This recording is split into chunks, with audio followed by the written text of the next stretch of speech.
Bonjour à toutes et à tous et bienvenue sur Bornibus, votre média de proximité citoyen et participatif. Aujourd'hui, nous démarrons un nouveau programme radio qui traite des questions autour de la parentalité. Sachant que la parentalité englobe des pratiques éducatives destinées aux enfants, nous donnons la parole aux parents qui posent des questions pour lesquelles ils ont parfois du mal à trouver des réponses. Des questions qu'ils n'osent pas souvent poser dans des réunions ou rencontres et nous entrons en contact avec des spécialistes qui, eux, répondent aux questions posées, ceci pour des approches de solutions. Nous sommes donc la radio des parents. Notons que les interviews avec les parents se font de façon anonyme. Pour ce premier numéro, nous l'appellerons Toussaint. Nous l'avons rencontrée il y a quelques semaines, nous lui avons tendu notre micro, elle a posé une question et elle attend de nos invités des réponses. Nos spécialistes sont Marie-Cécile et Maxime, tous membres de l'association La Puce à l'Oreille.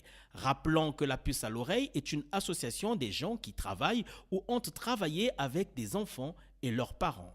Bonjour à nos invités. Bonjour. On va commencer par Marie-Cécile, j'y arrive. Alors Marie-Cécile, moi j'étais orthophoniste. J'ai travaillé toute ma carrière en ambulatoire avec les parents et les enfants. Les enfants soit en individuel, soit en groupe de travail. Ok, et Maxime ? Oui, je suis donc psychiatre pour enfants et adolescents. J'ai pratiqué dans différents types d'institutions, aussi bien publiques que médico-sociales. Alors, pour ce premier numéro, nous parlerons des rythmes scolaires. Faisons donc un tour du côté de la technique pour écouter Toussaint qui nous dit ce qui suit.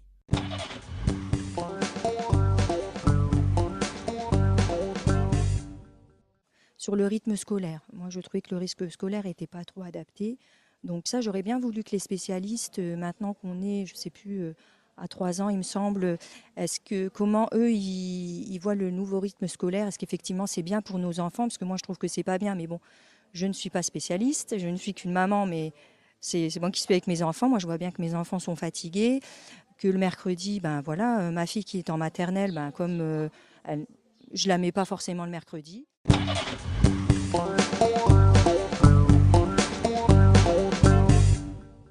Oui, l'équipe de Bornibus a donc rencontré Toussaint. Alors Toussaint trouve que les rythmes scolaires ne sont pas bien adaptés. Et comment les spécialistes voient-ils ce nouveau rythme scolaire?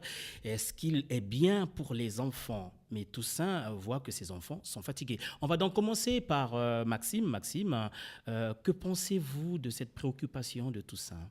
Je vous remercie pour votre question. Je vais y répondre, mais pas directement en ce qui concerne les rythmes scolaires actuels, parce qu'il me semble qu'il y a un préalable à essayer d'observer, qui est de parler des rythmes de l'enfant en général. Je suivrai l'avis du professeur Hugues Montagnier, avec lequel je suis tout à fait en accord. En effet, il serait nécessaire que les rythmes scolaires tiennent enfin compte des connaissances dont nous disposons au sujet des rythmes biopsychologiques de l'enfant. L'écolier n'est-il pas d'abord et avant tout un enfant?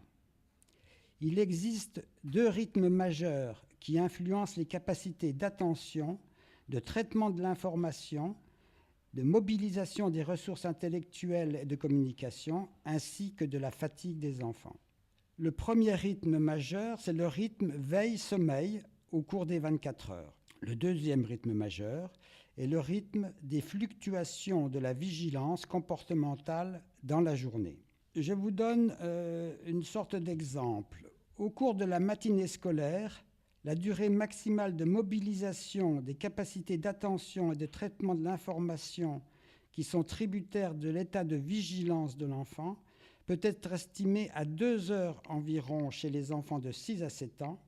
Elle est de 2h30 à 3 heures dans les autres classes de l'école élémentaire. Il faut noter que la non-vigilance des enfants scolarisés est particulièrement accentuée, fréquente et durable chez les enfants qui souffrent d'une mauvaise qualité du sommeil nocturne, donc qualité du sommeil, durée du sommeil insuffisante, ou encore sommeil perturbé par les événements insécurisants qu'ils ont vécus et vivent au quotidien. Par ailleurs, les enfants qui cumulent des déficits de sommeil et l'insécurité affective apparaissent peu vigilants et peu attentifs tout au long de l'après-midi, parfois dès la fin de la matinée. On l'observe surtout dans les écoles des zones d'éducation prioritaire. Tout ce qui vient d'être dit au sujet des rythmes biopsychologiques devrait être pris en compte par l'éducation nationale. En France, l'aménagement du temps scolaire ignore ces rythmes. La journée est trop longue, c'est la plus longue d'Europe. Et les plages pédagogiques qui nécessitent beaucoup de concentration intellectuelle ne coïncident pas toujours avec les temps forts de la vigilance de l'enfant. Pour donner une chance de réussite à tous les enfants, la durée et l'organisation des journées scolaires devaient être modifiées en fonction de l'âge et des particularités empêchantes qui contrarient les apprentissages. Il faudrait de nouvelles stratégies d'accueil, des aménagements de temps et d'espace appropriés et des conceptions flexibles de la pédagogie.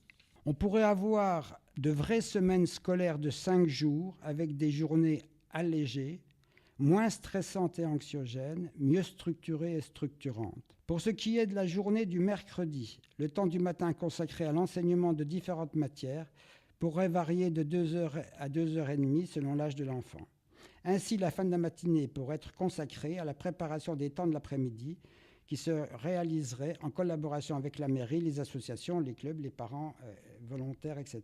La semaine scolaire devrait coïncider avec la semaine civile et avec une organisation originale du mercredi qui serait à la fois scolaire, ludique, sportive et culturelle. Tout reste à faire pour que le temps scolaire soit tout d'abord organisé à partir des réalités tenant compte des rythmes psychobiologiques de l'enfant et des possibilités empêchantes à apprendre de certains d'entre eux. Les intérêts souvent contradictoires des adultes, qu'ils soient les parents ou les enseignants, les lobbies politiques, économiques et autres, ne devraient pas empêcher l'évolution de l'école au bénéfice des enfants et de leur devenir, qui conditionne en fait l'avenir de notre société. Alors, qu'est-ce que cette dame peut retenir de tout ce que vous avez dit? Quelles seront ses responsabilités à elle, ses occupations? Comment doit-elle faire pour que ses enfants ne soient pas fatigués? Est-ce que vraiment les politiques ont à revoir ces rythmes scolaires en tenant compte bien sûr de tout ce que vous avez énuméré pour que les enfants soient moins fatigués et aient des capacités assez importantes? Oui, de toute façon, donc il faudrait des gros changements au niveau de l'éducation nationale pour respecter les rythmes de l'enfant. Et donc, et les rendre opérationnels. Est-ce que c'est une façon pour vous de dire que ces rythmes scolaires ne sont pas bien? Non, ils ne sont pas adaptés aux nécessités de l'enfant. Ils visent à former des élèves le plus performants possible dans une dimension assez élitiste, mais ils ne tiennent pas compte des réalités de vie de la plupart. Et donc, Toussaint a raison de s'inquiéter alors? Oui, c'est exact. Maintenant, ce que je voudrais lui dire, c'est que, ou lui demander, c'est quand même qu'elle fasse attention à comment dort son enfant. Est-ce que les rythmes à la maison sont des rythmes qui lui conviennent, et en fonction de ce que j'ai pu dire, qu'il ait suffisamment de sommeil, un sommeil apaisé, réparateur. Et puis d'autre part aussi que s'il y a des problèmes de sommeil, il faut faire très attention à l'utilisation des écrans avec les enfants petits. Marie-Cécile va rebondir là-dessus. Marie-Cécile, qu'est-ce que vous en pensez? Maxime m'a pris mes idées, Oui. alors je lui laisse quand même un petit peu. Mais moi j'avais envie de réfléchir sur ces enfants fatigués. Oui. Quand on entend les enseignants, surtout en maternelle et dans les premières classes d'élémentaire, les enfants sont tout le temps dans le bruit, mais ils ne savent plus être calmes, ils ne savent plus être silencieux. Et les enseignants passent beaucoup de temps à faire des tranches de travail de 20 minutes, parce qu'après, ça ne va plus. Donc, je crois qu'il y a beaucoup d'enseignants qui cherchent quand même des solutions très concrètes aux problèmes qui se trouvent à l'école avant que les grandes transformations nous arrivent.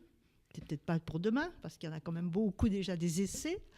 Mais les enfants fatigués, moi je suis sensible à ce que dit Maxime, s'ils sont à la maison tout le temps avec du bruit, tout le temps avec la télé, tout le temps avec la radio, tout le temps, après ils ne savent plus être dans le silence, donc ils ne savent plus se concentrer. Ça, c'était le premier Donc il y a une point. certaine responsabilité des parents. Une attention en tout cas. Une Oui, attention surtout. être sensible à ça. Je crois qu'un enfant, il peut travailler dans le bruit, quand il a des devoirs à faire, des choses comme ça, il peut travailler dans le bruit. Mais ils ne travaillent pas de la même manière que s'il y avait... Mais il y a des enfants visuels, auditifs, qui peuvent travailler dans le bruit et bien travailler d'ailleurs. Ça fait quand même une fatigue neurologique, une fatigue psychologique aussi, parce que quand vous avez un ramassis de bruit de toutes sortes en même temps que vous êtes en train d'étudier ou de revoir quelque chose, c'est pas la même chose que si vous êtes dans un certain... Bon, il y a des enfants qui ont besoin d'un certain environnement, mais il y a quelquefois, il y en a trop. L'autre chose que je voulais dire, c'est que je pense que les parents doivent avoir confiance dans leurs enseignants, même si les enseignants sont coincés par l'organisation de l'éducation nationale. Il y a quand même beaucoup d'enseignants qui se fatiguent beaucoup pour trouver des petites solutions, mais c'est quand même des solutions. Et que je crois que c'est important de savoir qu'on peut aller parler avec ses enseignants, mais peut-être pas en arrivant et en disant « Madame, ma fille est trop fatiguée à l'école », parce que c'est rentré peut-être pas très diplomatiquement en relation avec la maîtresse, mais poser la question plus générale. Si les enfants sont fatigués, tous les enfants de la classe sont énervés, tous les enfants... Peut-être qu'on peut parler avec les enseignants, il y a des associations de parents d'élèves, mais on peut aussi parler avec les enseignants. Toussaint, c'est elle qui dit que son enfant est fatigué, mais elle ne dit pas que les autres sont aussi fatigués. Non, mais peut-être qu'elle peut demander si d'autres enfants sont fatigués. Et peut-être qu'à ce moment-là, aller voir une maîtresse qui constate que plusieurs enfants sont fatigués, ça permettra de réfléchir ensemble à une solution, plutôt que d'y aller chacun avec son enfant et dire mon enfant est fatigué. Et puis la troisième chose, c'est que je crois que les spécialistes ne savent pas tout, ne font pas tout. Tout le monde est un peu savant, tout le monde peut croire à ce qu'il va chercher comme réponse. Et puis après, si vraiment les enfants ne sont pas bien à l'école parce que ça ne va pas, parce qu'ils sont trop fatigués intellectuellement pour apprendre, là il y a des circuits qu'il faut accepter de chercher pour aider son enfant qui va pas bien, qui ne suit pas, qui ne va pas bien. Voilà. On remarque que dans d'autres pays, c'est beaucoup plus intense, mais les parents ne se plaignent pas, sont peut-être satisfaits des rythmes scolaires. Pourquoi ici en France, ça pose problème ? Parce qu'on est des petits Français râleurs. Non, mais je crois que moi je ne sais pas bien comment vont les classes dans d'autres. On a copié un peu sur l'Allemagne puisqu'on a simplifié l'après-midi par rapport à. C'est pas pour ça que ça va mieux. On a copié, je ne sais pas. Mais malgré tout, la durée journalière de temps scolaire est la plus importante en France. C'est 6 heures par jour, 5h30 de pédagogie, une demi-heure de récréation. Et on est les champions, toutes catégories, en Europe, sur ce sujet-là. Oui, mais quand on dit pédagogie, il faut quand même voir aussi que les enfants font beaucoup de choses qui ne sont pas du scolaire, comme on a fait. Il y a quand même des enfants qui sortent, qui vont visiter des endroits, qui font des enquêtes sur des thèmes, c'est pas le même type de travail. Enfin, moi, je suis sensible à ce que j'ai appris des enseignants que je connais, qui font vraiment des petites tranches de travail. Et pas 2 heures. Encore faut-il aménager ces tranches en fonction du rythme propre de l'enfant. C'est-à-dire il y a des moments dans la matinée où l'enfant il faut simplement l'éveiller, lui ouvrir sa vigilance et son attention. Et puis il y a des moments où vers la fin de matinée où la rentabilité intellectuelle de l'enfant est nettement baissée. Donc il faut tenir compte de ça pour apporter ces temps un petit peu moins pédagogiques, moins d'enseignement et plus d'ouverture sur des choses plus culturelles ou encore artistiques. Allez-y, Marie-Cécile, oui. Moi, je veux juste encore dire qu'on vient de parler pendant, je ne sais pas, peut-être 10 minutes de cette question. On va en retenir 1 minute, peut-être 2, nous, adultes. Donc, on ne peut pas demander aux enfants de retenir plus que ce que nous retenons. En tenant compte de ce que vous avez dit, qu'il est quand même important de revoir les rythmes scolaires, les parents doivent être de plus en plus attentifs aussi. Et participants aussi. Participants. Bien, c'est par là que nous mettons un terme à cette émission. Mais avant qu'on ne se quitte, Maxime, vous avez quelque chose à dire ? Bien écoutez... Si nous avons répondu à cette demande, c'est parce que nous portons un intérêt particulier aux enfants et à leurs parents et que c'est un plaisir pour nous d'essayer, avec notre propre subjectivité, de répondre aux questions qui nous sont posées et on espère pouvoir continuer à le faire. Marie-Cécile, Maxime étaient donc nos invités aujourd'hui. Tous sont de l'association La Puce à l'Oreille. Et La Puce à l'Oreille est une association des personnes qui travaillent ou ont travaillé avec les enfants et leurs parents. Nous rappelons que nous sommes un média de proximité citoyen et participatif. Vous pouvez nous contacter au 03 87 37 08 78. Je rappelle 03 87 37 08 78. Nous pouvons également venir vers vous pour vous tendre notre micro afin que vous posiez vos questions et l'enregistrement se fera de façon anonyme. Merci d'avoir été des nôtres. À très bientôt pour un prochain numéro.